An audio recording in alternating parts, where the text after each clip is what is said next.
right, so today we're going to answer the question, is it better to start with a new construction property? And most of these reasons I'm sure you have not heard of, so you'll want to go ahead and stay tuned until the very end to hear these insights. And it's a no for me, dog. As Randy Jackson, I think his name is Randy Jackson from American Idol would say, because the first deal settlement really sets everything for you going forward. And with a new construction property there's just more risk and moving parts with it. And what I've seen from most developers that do this, it's either boom or bust. And this isn't doom or gloom or anything. This is one of those types of things that hoping for the best, but also preparing for the worst and setting those expectations, because many investors do not assess what the risk is and their actual downside. They only look at what's rosy and that everything goes right with the deal.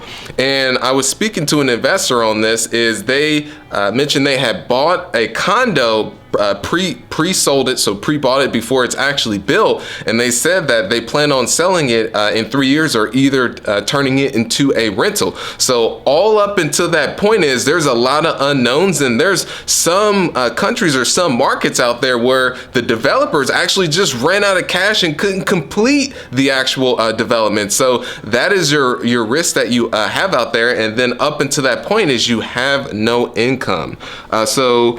Versus when you go with a existing product it's just a quicker turnaround for you to be able to get those units leased and be able to start to get that income in, and then also they're already built, so you don't have that risk as well. But there are some yeses. This just not going to be on the doom and gloom no side, is that just assessing, is the risk right for the reward, or the risk worth the reward?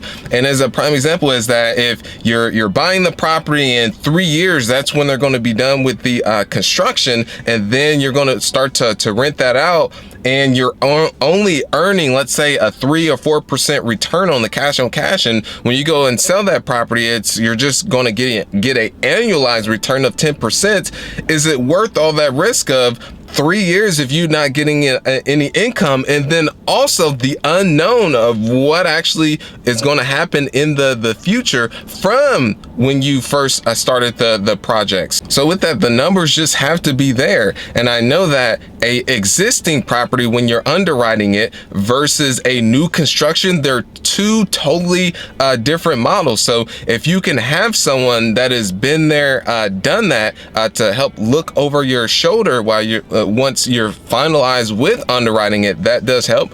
But what's actually even more beneficial, if you can actually partner with someone on that first initial deal as a mentor, or maybe you give up a larger piece of the pie to where, or the equity, where you bring the deal to them, and from there they're the ones that end up running it, and having the abundance mindset and saying that it's okay for you to give up more on that deal because there's going to be plenty more to come. And that's exactly how I got started on my first deal, which it was existing, so it wasn't a new construction. But I'll tell you that how it ended up working is I brought the deal to my mentor, was able to get 10% equity. He got the 90%. He funded the rehab. He funded the purchase price, and I got thrown into the fire to figure everything out. And that was some real world hands-on experience. And I wasn't even able to get that from college. That's a whole nother topic in itself, but is from that experiences, I had very low risk from a capital or money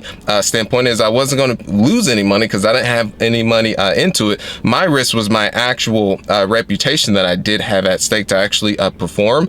And then I took those experiences and I was able to apply them on the following deals. And appreciate you so much, my DJ Khaled voice. If you've been able to make it all the way to the end here, go ahead and comment below with RAM. If you're able to comment below, and I always just look at random things around me and just say, go ahead and comment below with that. And like and subscribe if you haven't already. And if you want to hop on a call, there's going to be a link below to a strategy session. But I do have a quick story that I want to end off for you. I'll keep this very quick. You want to hear this story.